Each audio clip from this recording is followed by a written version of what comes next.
Welcome to the Silicon Curtain podcast. If you enjoy the material we create, then please like and subscribe to help boost the popularity of our videos in YouTube. Brian M. Michelson was in the US Army with the rank of colonel. He holds a Bachelor of Science Degree from West Point, a Master of Business Administration from Webster University, and a Master of Strategic Studies from the United States Army War College.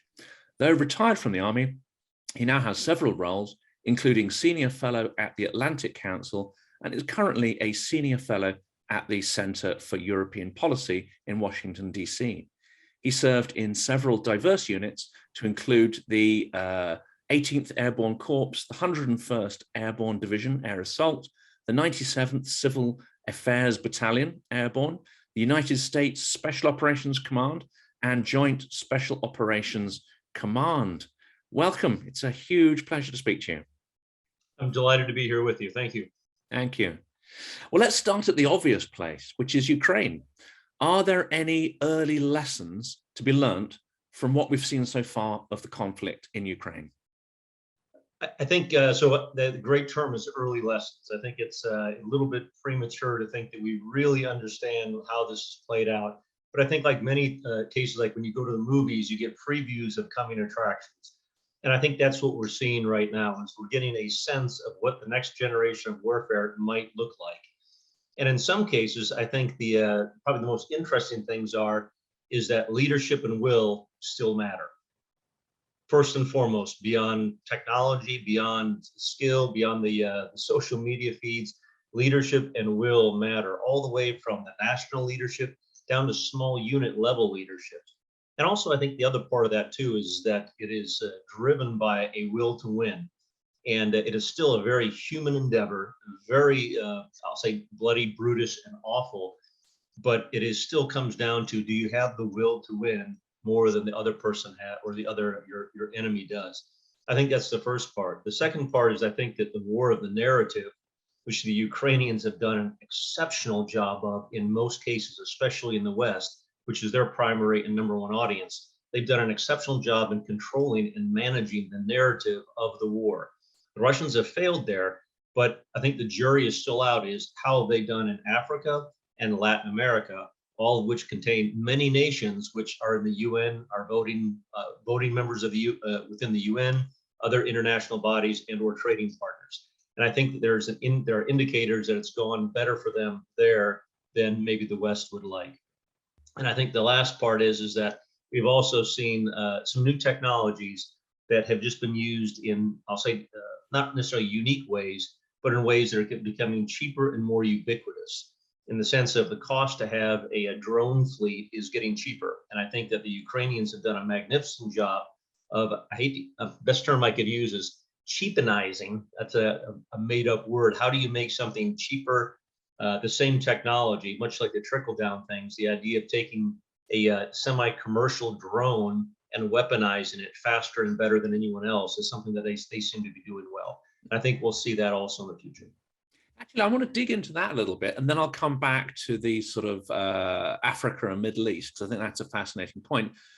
But it's not just about the costs of drones, isn't it? It's the cost of the equipment that it can take out. So, your drone costs X, but it can destroy a tank that costs 25 million, or it can, missiles that may cost a couple of 100,000 or a couple of million can destroy a platform, a ship that costs hundreds of millions. Can you talk a little about the sort of economics of this new technology warfare versus, let's say, more sort of, old world technology platforms, which are pretty expensive, and planes, I guess, as well. A lot of those have been taken out by, unmanned missiles and technology. So one of the best, I think, examples of that is a drone that infiltrated Ukrainian ammunition dump a couple of years back, and Russians supported extremists with that. It is a single drone with a thermite grenade went into a Ukrainian ammunition dump and destroyed approximately $1 billion worth of ammunition that they would very much like to have had right now. And that goes back to, I think, the ability to have a disproportionate impacts with cheaper and cheaper things. The Israelis struggle with that also. The Iron Dome system, magnificent system. I think an interceptor, I read somewhere, it was about 100,000 US per missile. So Hamas is launching missiles out of the Gaza Strip or other places at about $4,000 a pop. So the disproportion, who's winning that exchange right now? 1 for 1. So now the Iron Dome doesn't fire at everything, and they calculate many different things in that. But still, if it's a 1 for 1 exchange, who's really winning that economic exchange? And the Ukrainian ability to take essentially a commercial drone, go to Walmart and buy a drone and attach a grenade underneath it with 3D printed fins, which cost a couple of pennies to take on and glue them on, and then drop it on a Russian vehicle and or a crew. That's impressive. Now, what is the cost imbalance there? And one of the other great things too is we're seeing like the Turkish drones. Many times Western nations, and especially the U.S., we like really, really big things that can do everything, like a mammal. It's got to have this, got to have that, got to have the other thing, really capable, really expensive, really slow to develop. And in many cases now, we're seeing things that are faster, this commercialization of things also, but this Turkish drone costs a fraction of a Global Hawk and is yet being incredibly capable.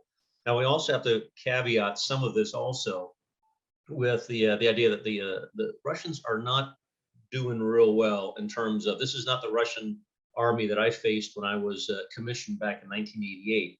So that's why we can't necessarily make these are absolute laws, but I think the trends are there.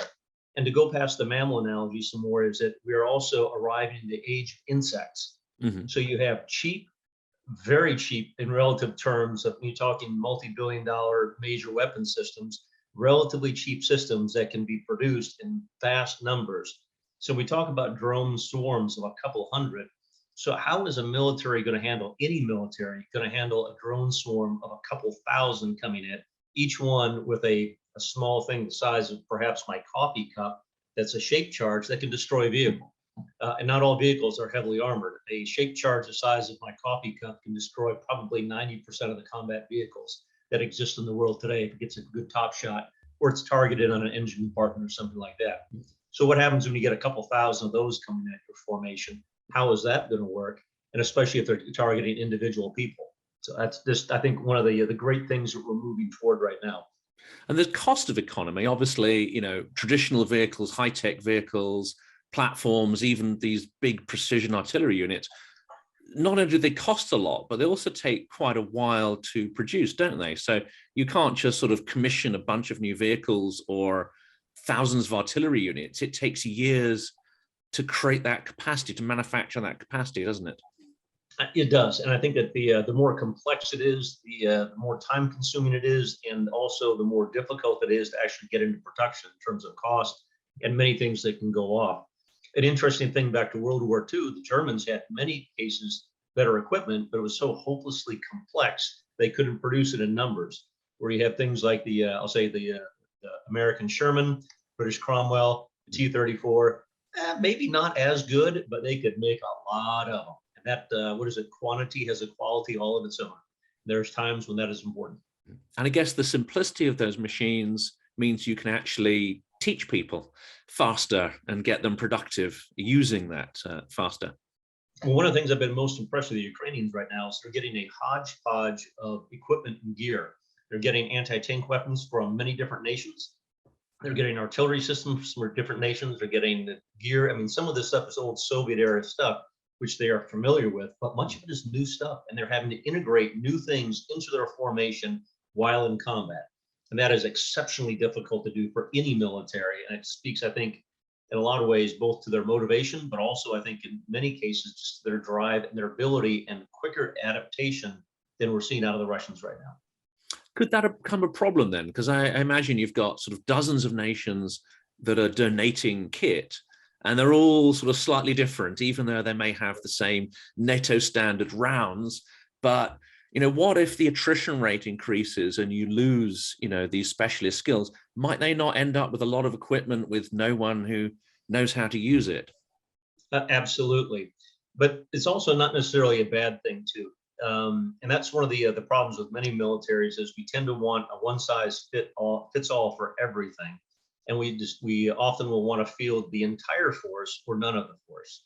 And I think that it just philosophically, that's one of the things that will slow development down, because if you have to buy one for everyone, and everything, that is a much larger cost investment. So just using this as a model for the future, I think they're showing it is okay not to be uniformly equipped. The principles of artillery are essentially the same. The technical parts of using any specific system may be different, but the overall principle of fires, counterfires, and counterfires is counter battery fire, and fire support, any of those things are essentially the same. Just what is your delivery tool? And if you do have different things, I think that gives nations, in some cases, it's a try before you buy type of program for the Ukrainians. But I think the lesson for this is that they're being effective and they don't have uniform equipment. And that, I think, overcomes a fear of some nations that have that it all has to be the same. So versus we're going to try a new system here at a limited production, and then if it works, we'll go bigger, or we'll even leapfrog to the next level of production, because this technology moves so quickly, especially in drones and anti-drones. I'll come back to that, because I think this idea of leadership and sort of command structures is a fascinating one. But I'm going to go back to a point you made right at the start, which was narrative. Why is narrative so important? And are we losing the narrative a little bit in, say, the Middle East, India, Africa? And I mean, something you may not be aware of, one of my previous speakers is actually an expert in digital communication. So, how this social media propaganda is amplified through social media. And I can tell you that the troll farms and the bots and the campaigns, they've pretty much stopped spending on Europe because it's no longer effective. They're tipping those resources into the other countries you've mentioned. So huge efforts on trolling and comms, which does seem to be working. No, I think that's interesting. The Ukrainians' primary audience is Western Europe, because that's where the aid is coming from right now. And that is so Western Europe, the United States. But, that is where the lifeline and the resources are coming from. It is not as important to them what people in Latin America thinks versus I'll say the Russians. And Putin is not a fool. I think that they understand that this is a global piece right now, and if everybody in the UN, whether you're a tiny country or you're, the UK, US, France, get the same vote in the General Assembly. And in many of these cases, in some of these foreign bodies, we start seeing places. I think it was Iran was on the Human Rights Commission for a little while. Kind of interesting, So how that plays out, if you're playing the deep fight and you're playing the long game, it makes absolute sense to bring other nations onto your side, even if they're not immediately involved in conflict. Looking deep. A quick anecdote for that: I was traveling in St. Lucia one time. So this is a Caribbean country. Wonderful. And I looked up and I asked the cab driver, I said, "What's that?" And he goes, "Oh, that's the Chinese hospital." I'm like, "Why are the Chinese building a gigantic hospital here?" And it turned out the reason why was because it was one of the last countries that was still recognizing Taiwan independently. So just using that as the point, the Russians are doing the same thing across the globe, looking bigger and broader to crack that will and otherwise. And even within in the UK, I think, not the UK, I'm sorry, within the EU right now, one of the great scenarios is how do you get people to kind of go, hey, this has been a great cause for a while, but it's, the football season starting, or, groceries are higher. And this is interesting. And our attention span in the West is often about this long, like a goldfish, and sometimes. And that's where I think that as they look, I think globally, they'll get there eventually, or they'll attempt to make a second crack at the EU. And to an extent, I imagine that's why German, French politicians especially have not really weaned themselves off Russian gas, because even though they know in the short term that there would be support for doing that, as soon as the pain kicks in, are people willing to take that personal hit, even to save Ukrainian lives? I'm kind of guessing not. The road to hell is paved with good intentions, right? So I think that was one of the great questions when it actually starts hurting, and when voters start actually feeling a little bit of burn. Are the politicians and the voters going to have the backbone to do that or not? Yeah. And that was much the same with German defense expenditures and other things. I think it's a great expression of good intent in the moment, but we'll see if there's actually additional funding spent and how much is spent when it comes to that. And this is one of the sticks they're using to beat Biden at the moment. And irrespective of domestic politics, he's been pretty robust on Ukraine. But I guess the same narrative in the UK works on a US consumer, which is high gas prices might very quickly sort of change people's views. So interesting, yes. So that is one. I think the administration has currently provided quite significant support. I think I read somewhere that the overall packages are pretty huge and dwarf some of the other countries as it goes. So that's I think wonderful. But to your point is when it starts hurting. But I think that in the U.S., the problem that we have is not so much our dependence on Russian oil or gas. It's domestic stuff, and I think that's where Putin becomes an easy political hit. Oh, it's all Putin's fault or something like this, versus some of the reasons that the U.S. at least is experiencing higher gas prices is due to energy policies regarding internal things within the country that could be cured. But again, there's other agendas at play. It depends on who you believe. This is either a conspiracy to force Teslas and battery cars on everyone, or this is all Putin's fault. So you can decide where that is. And reality is always more complex, isn't it? But I think this is a fascinating area, because my previous speaker, who talked about the weaponization of conspiracy theory, his main point was that this stuff works where you don't have a consensus.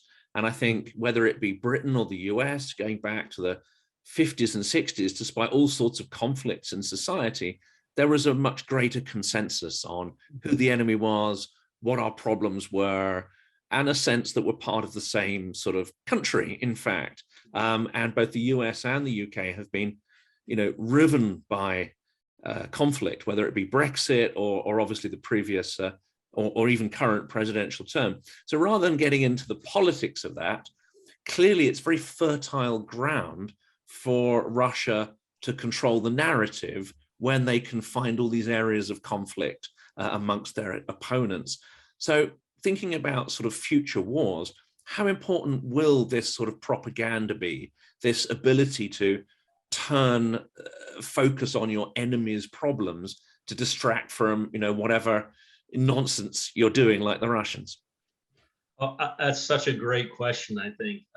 And much of the wounds inflicted upon our society are self-inflicted. Those are the worst ones. We have done exactly what you said. We've split ourselves, so there's even not a degree of unity, even within the country. It's like, well, we see things differently versus no, they're the enemy, and that's such fertile ground. I love that term for hate and discontent, and to paralyze a country, or it's a decision making in many cases also.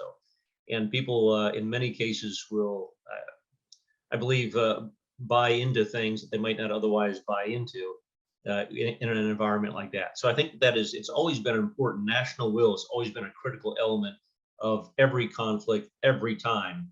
But I think it's the ability to reach out and touch a foreign nation is what is starting to change. I think the difference between the front line and the home front used to be very distinct.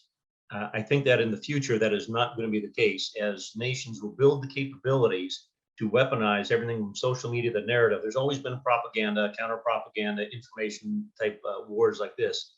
But the ability to reach out and touch and micro-target people and individuals and groups of people within a foreign country has never been greater. And I think that ability to do that and to build those splits and to shape that decision making, I think, is going to be an area that we really almost don't know what that is going to look like yet. But if we're not paying attention to it, it will certainly surprise us. And do you think we've been quite weak, quite slow to the party on that? I mean, I'm speaking to someone who works in digital media, and I don't see much evidence at all that we're mounting counter propaganda operations against Russians at all. And if you can compare that to what, say, Britain was doing in the Second World War, we had fairly significant investments in broadcasting, media, counter narratives, even during the Cold War. But for the current circumstances, we don't seem to know we're at war with Russia. And yet Putin has clearly had that belief since the early 2000s that there was a state of conflict that existed between us. And he has acted accordingly and invested vast amounts of money in propaganda networks and technology to to try and beat us, essentially. Such a great point. I think that a friend of mine said once, the best fights are the ones the other guy doesn't even know he's in. And I think in many cases, the Western society we've kind of gone to sleep. We've become complacent because we've had it in relative terms easy. We've had more peace, and the continent of Europe has not suffered a significant debilitating war in decades now. And now there's almost 2 to 3 generations where we think that is the nature of the beast. And that's how humanity has changed. We don't need war anymore. It's all obsolete, as humankind has said for the last 5,000 years of recorded history. It's kind of a new phenomenon. And I think that's what happened when the war in Ukraine lit off, and the amount of death and destruction that came out of it. I think people were shocked. Much like the Islamofascism of 2 or 3 decades ago, people didn't understand it because that's not how we operate. So they must not operate that way either. We make that huge that bias of I think that other people think it like we are. They're little Westerners waiting to get out. Maybe they're not. So I think that's a good point with that. I think the second thing is one of the great failures of the West was that after the Cold War ended, you could argue it ended, restarted, or never really ended. Depends on your view on that. We assumed we spiked the ball and we stopped teaching the next generation of the importance and the difference in beliefs and why that is important in Western society. And we assumed, I believe, that it was so obvious and so inherently obvious to everyone that we don't need to have those discussions anymore about why is communism such a bad idea and leads to so much destruction. What is the nature of some of these different things and different freedoms and why is freedom of speech so important? I look back just on a quick side note on that. The Bill of Rights in my country, early founding fathers, there was a huge raging debate about this. Do we need the Bill of Rights? And other ones were insisting that it needed to be written. Other ones, no, we don't need to. And the idea was, it was so inherently obvious. How would anybody possibly ever challenge any of these things? But the ones that wanted it written eventually won. And I would tell you that if it wasn't for that, many of our major court cases are still fought over the initial Bill of Rights issues that we've had in constitutional amendments, because so many people have decided, no, that's kind of obsolete right now. There's even a discussion that one of our amendments is functionally irrelevant right now. We need to get rid of it. It's a bad idea. And there's a process for it. But people don't want to do that because that requires a lot of consensus, and there is not a consensus on it. So I think, just to your point with all that, yes, I think that we went to sleep. We assumed it was going to be obvious. And now when we're seeing like this with many college students in America, many think that communism is not a bad idea. Maybe just the right people weren't in charge. And you can't show any situation where the right people were in charge or it ever came out well. And even, the concept of tyranny, I think we don't look at the concept of, freedom of speech versus tyranny, and putting labels on it sometimes can distract from that sort of fundamental problem, or even lack of corruption. And not pointing fingers at the current UK Prime Minister, but there has been quite a debate around sort of corruption and I would say the health of democracy over here. Let's turn back. We have not had those debates over here. That's all I want to say. Yeah, and it's a can of worms, I think. Let's turn back to the war. Now, Ukrainians seem to have adapted and integrated technologies faster than the Russians have. What are these technologies, and what role do they play in what has been billed as a David and Goliath struggle? I think it's absolutely a David and Goliath struggle. I think that some of the biggest technologies they've been able to do, I think best and fastest, is social media. And that's where they've done, impressively, everyone thought that the Russians would just roll the West when it came to social media and the war of the narrative. And it turned out to be quite the opposite. Part of that is that it is a classic good versus evil, which that's another outmoded term, but I believe it still exists. But David and Goliath struggle, and the Ukrainians have been able to paint that really well. But they've also weaponized social media against the Russians. You have an audience behind them, which is the West, but an audience in front of them, where you do things like, I was reading one report that said taking facial recognition and being able to identify very specific people at very specific times for very specific things. Now you can use that, excuse me, you can use that in many, many, many clever ways, which they have. I think the other area has just been in use of drones and intelligence. But I think the even beyond their ability for technological integration, it really has come down to leadership. And that is what is required to integrate all these different weapon systems, all these different technologies, all the different, the war of the narrative, all these different things. I think just the ability to conceive and figure out how to do this on the fly very quickly says more of a decentralized leadership style. One of the best articles I read a while ago was talking about, I believe it was either the chief of staff of the army or the nation, their joint military, and I can't remember which it was, but essentially the Ukrainians have been moving from a Russian/Soviet era of shut up and do what I tell you. And if we had a needle, if the needle was like this is very authoritarian, shut up, do what we tell you. And the other side of the needle would be very, I'll say more of a Western, UK, US mission command. Here's what we need to do, some general guidance, and let's go get it. And that allows for initiative at the lower levels to take advantage of things that when tactical operations present themselves, but also to mitigate issues or damage or horrific things because everyone understands what the big picture is and they know they have some degree of initiative to act. And I think that the Ukrainian military, the Russian military is still very much, I think, on the shut up and do what we tell you. And the Ukrainian military didn't make the full transition. They were in the process, but the fact that that needle went from maybe here to even halfway, and it didn't make it all the way, they just needed a little more time. And, they also had some internal struggles, and there's always, the internal philosophical debates of how far do we go and how fast. But I think the needle came at least to halfway. And that difference from being here to here, only half the spin of the needle, has made, I think, all the difference in the tactical performance of the Ukrainian military at so many different levels. And you preempted one of my questions, really, which was about the Russian style of command, which is a so-called hierarchical or vertical system. And it even goes to the extent of having to go right to the top to make any kind of decision or change any kind of tactic. And there are rumors that Putin has taken personal command of extraordinary level of detail, micromanaging, right down to, levels on the ground of small units of soldiers. We saw the Tsar disastrously do that in the First World War, and it, prefigured the fall of that particular style of government.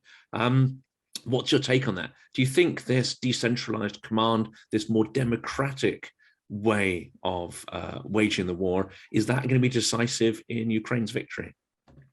Absolutely. I think that if he is in fact doing that, that's actually good for the Ukrainians. I think in many cases, simply because the level of attention and bandwidth for any leader at any level to be able to do that is it's an impossible task. And I think that the Ukrainians will benefit from that, but also I think that Western style of leadership, it doesn't work everywhere. And just as Ukraine was a country in transition, in many cases, it's evolving, it's developing. Their military was also evolving and developing. It didn't just stay what it was. It's not there yet. The country is maybe not there yet either, but it is moving in that direction very, very quickly. And I think that that's something always to remember. You can argue back to Iraq and Afghanistan that many times we wanted to impose a system of both military and governance that maybe wasn't fully suited to what they were. We wanted to create it in our image versus what they were ready for and what level they were ready for. Yeah, and it's interesting, isn't it? Because clearly, Ukraine did not fold after a few days or even a few weeks. And I think that's what Russia expected, but also many in the West, many experts were predicting that they'd not be able to last very long. That clearly has a lot to do with leadership, but is it about one man, or is it about a lot more than just leadership right at the top? I think it's more than just that. I think Zelensky gets a lot of credit for that, but it's also not Zelensky acting in a vacuum. I think it is a nation that steeled up and said, "Heck no, we don't. This is not what we want," and they are willing to risk it.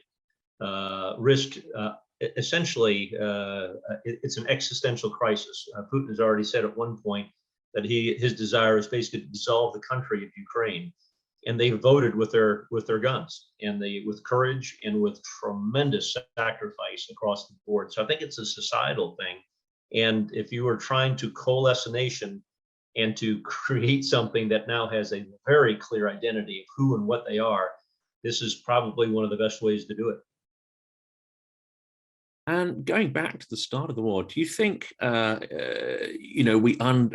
overestimated the capability, equipment, and really skills of the Russian army? I mean, Putin has invested a vast amount of money in it. There was a lot of glossy propaganda about it. Do you think we're really, he's given us a Potemkin village, if you know what that term is from Russian history? I think that was in many cases, I think even he overestimated his military. I think they thought it was going to be just a victory parade, and pardon the expression, they believed their own bullshit when it came to what the invasion was going to look like. And even the soldiers thought this was just it's a liberation ceremony and a victory parade. And I think the reality when that changed very, very quickly, they were unprepared for the plan B. They were planning for a parade and they acted like it. And when it didn't turn into a parade, they were not prepared for what is that hard grinding slog going to be like next. That's right, because in the early days, we saw pictures of, armored vans, but with riot police and with parade uniforms. So I think that certainly was not what actually ended up happening. Do you think, coming back to that question, I mean, could this be classed as the first modern war and of the 21st century? And are there any kind of technologies and strategies that are clearly becoming redundant? So for instance, tanks, aircraft carriers, destroyers. We've seen Russia's ships, particularly ineffective, being taken out by, one would assume, Western or even Ukrainian-made missiles. Well, how is this going to change the planning and investment in technology in years to come?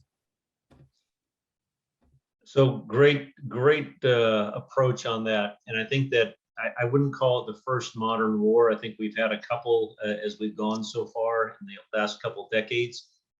And this one is an incremental change. It's not been oh, wow, that was really, really big. I think if we were to see a major conflict between, I'll say, Russia and NATO, or, China and, the US or something like that, I think it would be in a couple of years hence, it would be very different. Right now, I believe it's more of an incremental change and just previews of upcoming attractions when you go to the movies.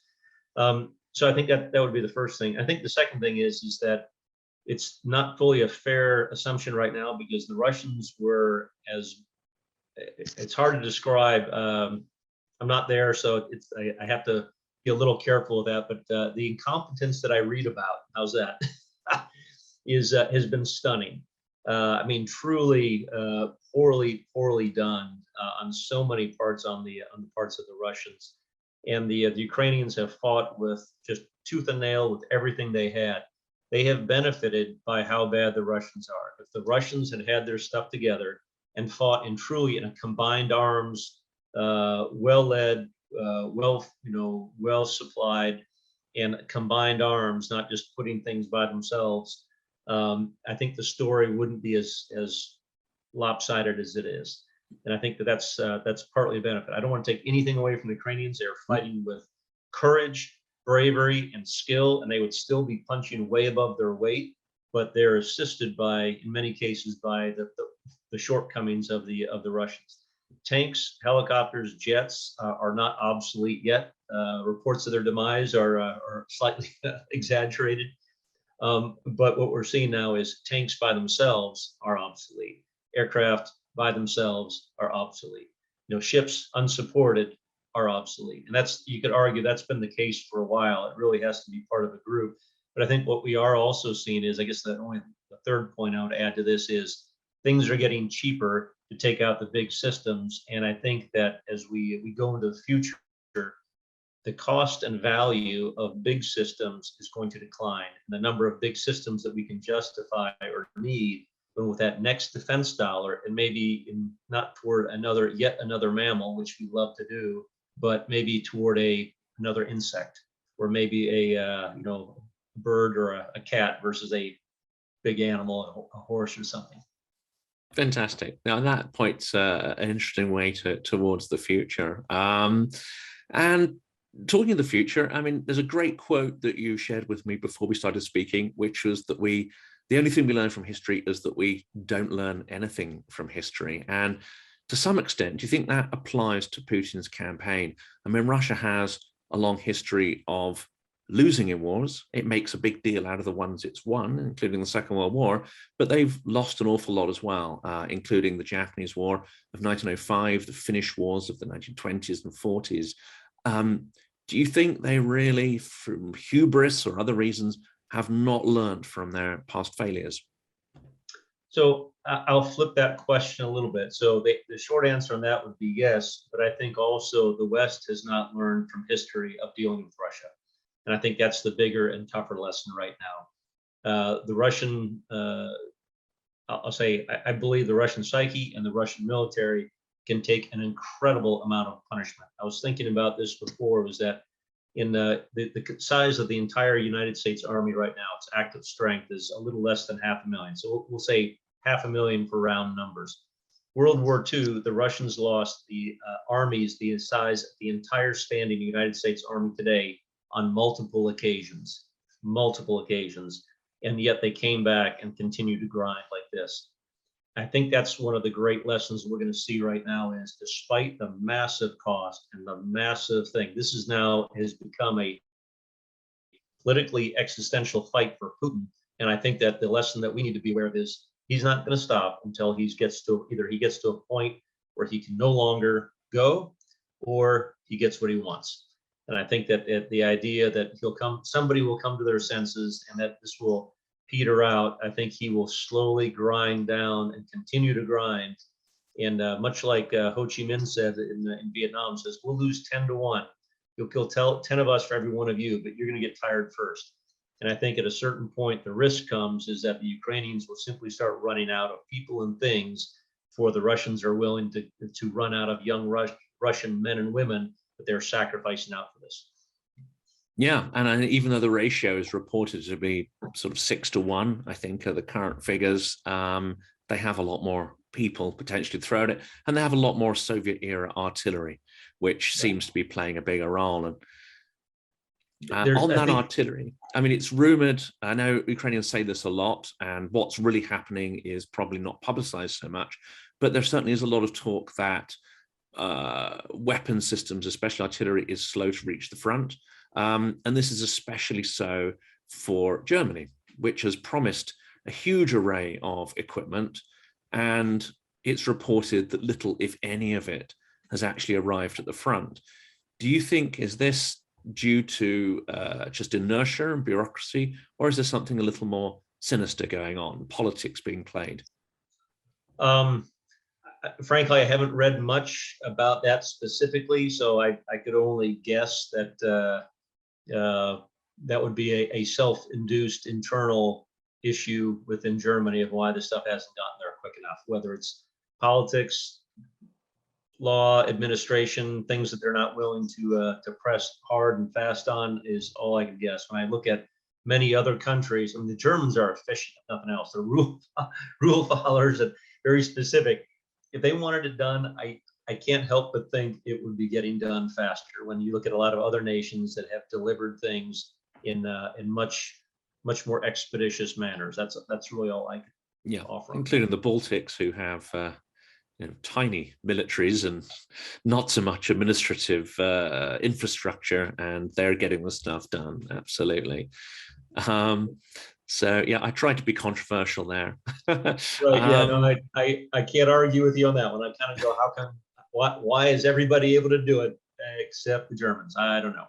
So the funny part of that too is that on a quick side note is that this is also turning into probably the biggest Westernization of many new NATO nations' militaries as they unload their Soviet era stuff. And they're like, we want the new stuff and the good stuff quickly.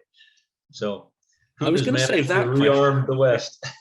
I was going to save that question to last, but Oh, sorry, I think we'll tackle that one first, and then we'll talk about sort of future technologies, AI, big data. We'll save that one for last.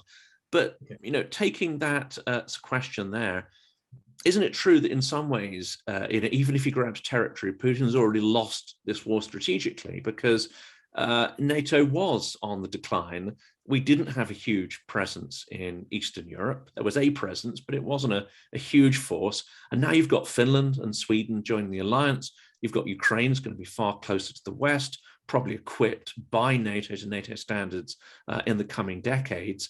Hasn't essentially the long-term struggle here been lost? And now he's just trying to, you know, win a symbolic victory. So I think it depends on perspective. From my Western perspective, it was absolutely idiocracy to do what he did. If he had not driven on Kyiv, he had just gone in with peacekeepers in the Donbass and just taken that and called it good, I think the West would have like yawned within a couple of months and shaken some angry fingers and called it good. But it was that full-on attack. And now as we read more and more of the atrocities and all the, which is very much the Russian way, on many of these things, flattening cities and just, you know, the ruthlessness of so many different things. That's what turned the West. And I think that absolutely it's cost him huge amounts of revenue, any sort of weapon. Who would have guessed 6 months ago that NATO could be revised or revived, could be unified on anything, could actually spend money on things and promote and provide, you know, weapons to another country? Who would have guessed that, you know, I mean, 6 months ago? But I think it also goes back to what is his goal. His strategic goal is to stay in power and to show something to the Russian people. Hey, look, I got a scalp. I got something. This is a big thing. To frame this as a long-term conflict, and I'm the savior. I'm the guy that can help this. And I think that as we look at that, for him, it's a strategic win as long as he doesn't die. Yes. And I think it's insane, but it's. Which is probably on the cards. I mean, there are plenty of rumors about his mortality. That's fascinating. And I think that's the interesting thing. I mean, one thing, the only thing probably that, say, Trump and Obama had in common is that they both were pushing for Western European countries to spend close to the 2% commitment to GDP on defense, almost none of which, apart from, I think, UK and Baltics, actually did. Even the UK wasn't quite up to the 2%. And I think Germany was about 1.2. So in some ways, he's achieved something which no American president has been able to do. Yes, but it's interesting too. I've had a chance to meet a number of the attachés here. I live in the D.C. area, so I've had a chance to meet a number of the attachés, and it's fascinating that the Poles have actually spent very well, and some of the other countries I'm not sure about. But the closer you are to the bear, the more serious and the more dedicated the militaries are. I mean, if you're a long way away, you can, you know, NATO, whatever, you know, we'll commit. We're committed there. Versus if you're on the eastern part of that NATO, it is just the sense of intensity and the sense of focus and the sense of, I'll say, the reality of a present danger is just, it's palpable in terms of that discussion. And I would also compliment the UK, absolutely stalwart, you know, partner in a global, you know, partner, but also a global, I saw it called heavy hitter first tier militaries. Many of the other countries right now are not, they have not carried their weight for a long time. And I would pick on Germany immediately. They have basically enjoyed the largesse of taxpayers in other countries providing a protection for a long time for a whole lot of different reasons there. So I think that's where we've seen several nations that have truly underfunded their defenses, and then at a certain point they say, well, we need someone else, either the US, UK, France, or someone else to do something because we can't. And I would offer that in many cases that's because they've chosen not to, either by they have not had the will to spend the resources they need to have the ability. So it's a self-induced, I'll say, self-induced problem that they have, where they cannot act. They can only act with, I'll say, a degree of impotence in terms of really engaging in the conflict if they really needed to. And I think that's the part on the Eastern nations. As you start looking at the Baltics, you look at Poland, you look at many of the other countries, especially Poland is a great example of that, of not just being interested in defense, but being committed to defense and really taking that seriously across the board. But that's also why I find it the whole argument about NATO expansion be kind of silly. It's because NATO didn't go begging people to join. It was a lot of Eastern nations that were like, how fast can we get under that NATO umbrella? Because we have lived under the Russian bear and we know what that's like firsthand. That's exactly it. And I think if you've been in that place, if you've lived under that regime, or even studied the history of what it was like, then I think it's completely comprehensible as to why you would want to have protection. If you haven't lived under that, then yeah, you can have wishy-washy points of view that are either or. But it's clear that it's a brutish existence living under the Russian bear. Which I advise anyone who to go and live there and experience it, especially at the moment when I think it's around 4 million Russians have left. And this is quite a good way to lead into the next question, because one of the quotes you sent me was about AI being the future of technology. And that was actually a quote made by Vladimir Putin. But in the current crisis, we see that 4 million Russians have fled the country. Many of those will be from the professional class. In fact, most of them will be young professionals. And a big portion actually will be in IT. Whether it be marketing or programming, they're in IT. So this significantly diminishes Russia's potential future to actually compete in either high-tech warfare or information warfare. So if we now turn to AI and its future, is China really going to be the big threat when it comes to big data, AI, and future conflict? Absolutely. If I could just one quick comment on Russia, though. The brain drain it's tragic for the Russian people. Those are, in so many cases, they are suffering through this through no fault of themselves. The Ukrainians have suffered the most. Russia will suffer, but if you don't need growth to maintain control of a kleptocracy, all you need is revenue, so you can pay people off. So even if there's no growth, or even if it's shrinking, as long as Putin and his pesos are getting revenue, they can maintain a degree of control, even at the cost and the suffering of the Russian people, which is legendary for history. So I think to the point about AI and in the future, absolutely. China has also said that by 2030, they want to be the world leaders in this. That is a clear statement of intent of where they want to go. Very interesting thing too, the whole question for a decade or a couple decades now, is China a big panda? Will be just a great world partner and we need to bring them on board? Or is China a dragon that has a very distinctly different view from the West on what should the world order look like and what is China's part in that? And I think that has finally become clear to a lot of people. That was a debate for a while and passionate on both sides. But I think the world has woken up that China is a dragon and they have a very clear view of what they want for the world and what it might be like in a world, in many cases, dominated by China. So to be trite, hey, you Brits, you had I'm not saying from my perspective, but Chinese perspective, you Brits, you had an empire. America, you had your century. It's our turn now. And that's, I think, some of what we might expect to see. What would a world dominated by Chinese human rights views look like? You look what's going on with the Uyghurs right now. You look at the social credit system, which is just fascinating. Use of AI in terms of how does social credit work and how do you control a society with that for generations? If you step out of line, not only you, your kids' kids are going to be punished for it. Wow, what an incentive for conformity, and you will toe the line. And facial recognition, true story. Pioneering the use of facial recognition in a Chinese restroom near the big palace they have in Beijing. I think it's the Forbidden City. I think is where it was, or the Golden Temple, something like this.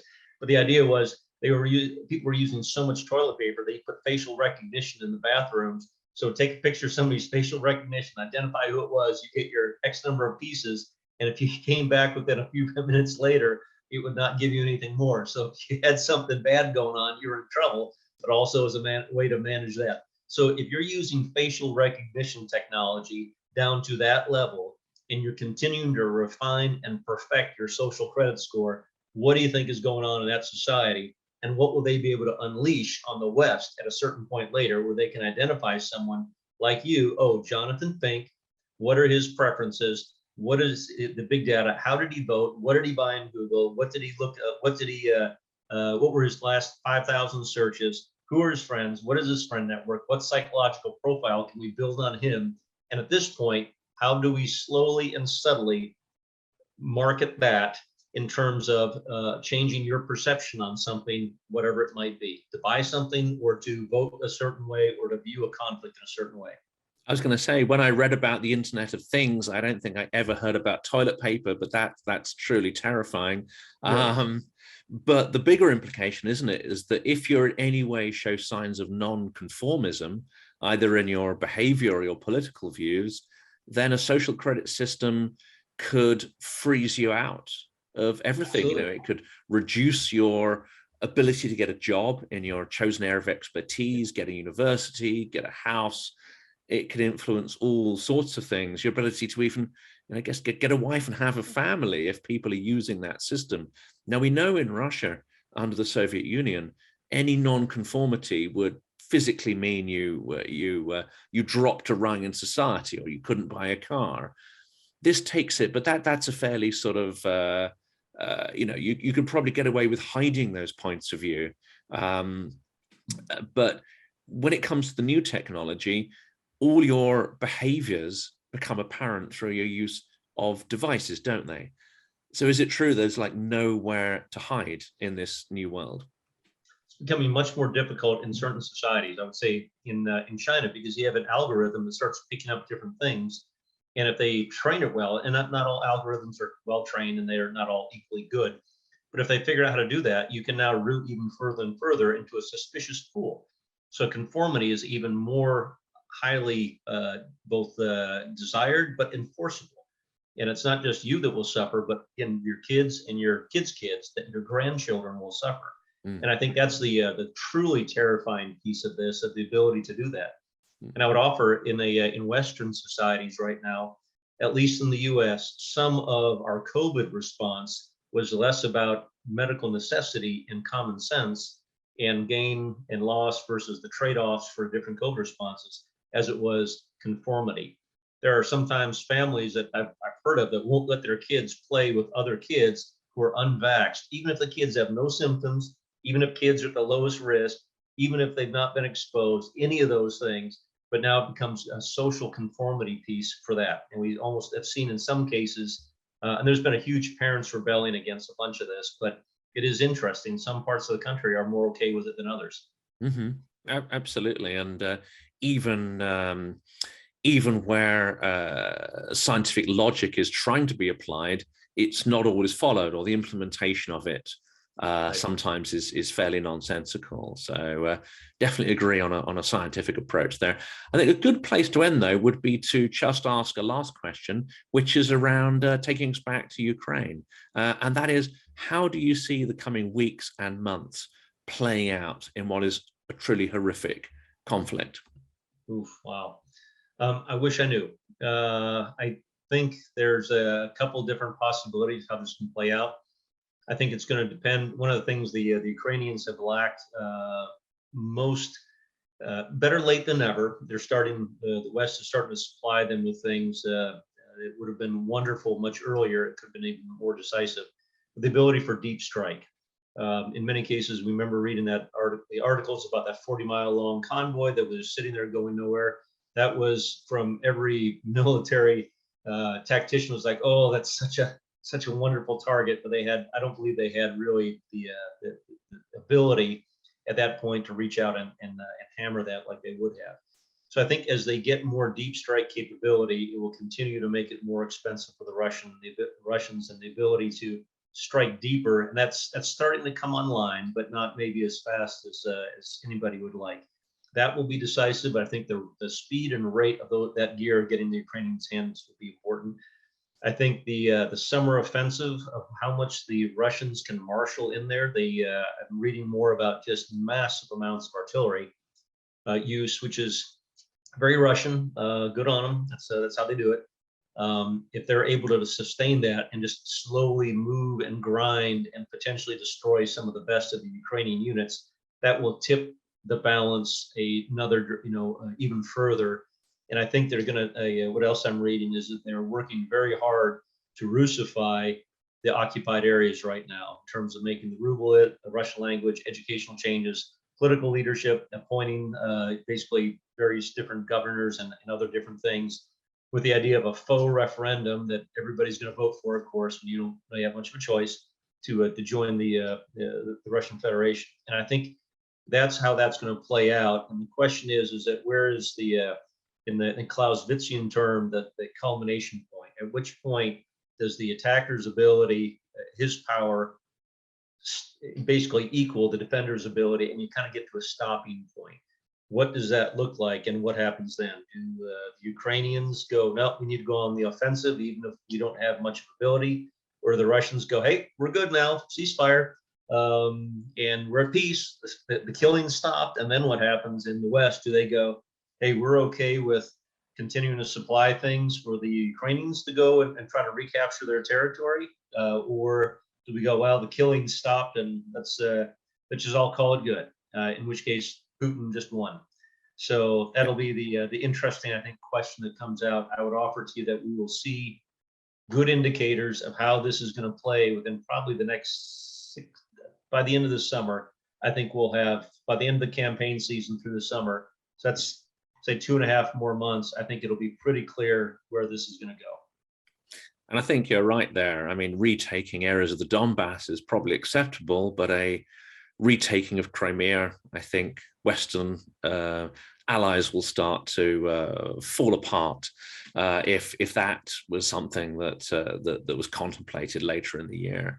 But it's been absolutely fascinating speaking to you. A lot of disturbing stuff there, especially around social media and the control credit system. I'll try to get a sort of a Chinese expert to sort of dig into that deeper, because I think that is a terrifying sort of concept you outlined there. But I'm hugely appreciative for the time you've spent today, and it was greatly enjoyable. Thank you so much. I very much enjoyed it. Thank you very much.